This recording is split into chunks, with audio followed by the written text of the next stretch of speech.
When I had a small account, I made the same mistake almost everyone with a small account makes. I went looking for cheap stocks. $2 a share, sometimes even less. The math felt obvious in my mind. If a $2 stock goes to $10, my $5,000 turns into $25,000. It felt like the fastest way to grow something small into something big. But here's what actually happened. Most of those stocks didn't do that. They either drifted down slowly for years or just sat there going nowhere, or in a few cases they died completely. And when a stock actually dies, that's a part nobody tells you about, the trading volume disappears so completely that you can't even sell your shares anymore. There's no buyer left. So to get rid of them, I had to file a document with my bank called a deed or gift. Basically, I was handing my own shares over to the bank for free, just to get them out of my account. So this is what happens when you chase small stocks, super small stocks, while not having the skill set required to do that.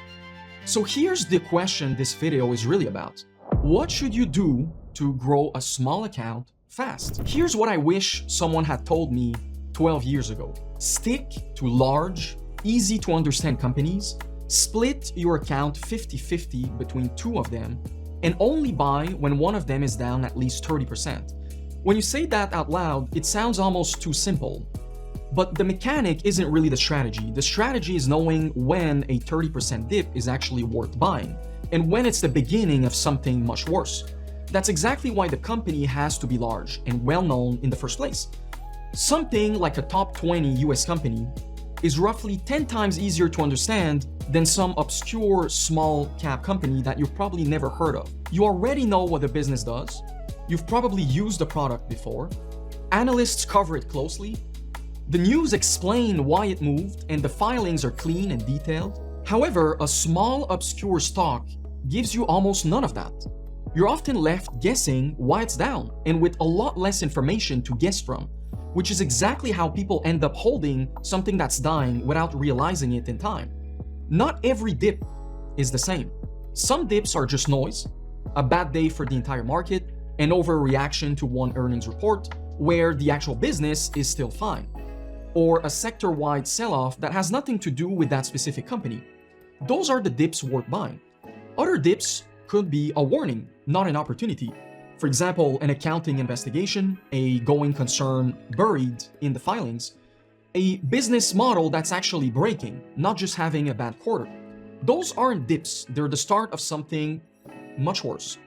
Learning to tell those two situations apart is the real skill here. The simple looking mechanic is just the delivery system for it. Now you might wonder, why am I saying that this strategy applies to a small account specifically and not just investing in general? So the small account isn't the end goal, it's a training ground. Large, well-understood companies disclose a lot more things. They follow rules closely, their filings are cleaner, and their communication is consistent. That's exactly what makes them a safe place to actually learn how a business tells you what's going on, before you ever go anywhere near a smaller, riskier company that might be a lot more obscure. Once you've built a skill set on companies that are easy to read, and once your account has actually grown because of it, that's when you're equipped to go after the small cap stocks that can offer the 10x, 20x, 30x returns, but not before. Also, a bigger account gives you the room to be wrong a few times on the way to a real breakout winner, but a small account doesn't give you that much room.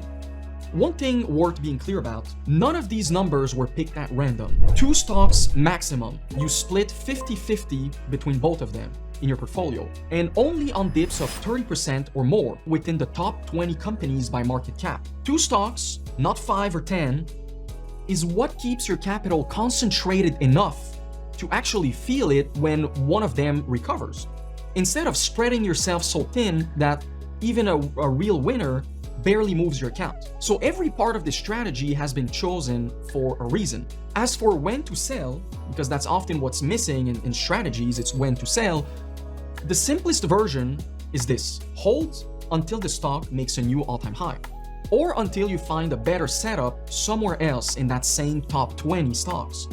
If none of the other large caps are showing a real dip, you're not forced to do anything. You can just keep holding whatever you currently have until they reach back to all-time high. This strategy makes it extremely hard for you to blow up your account.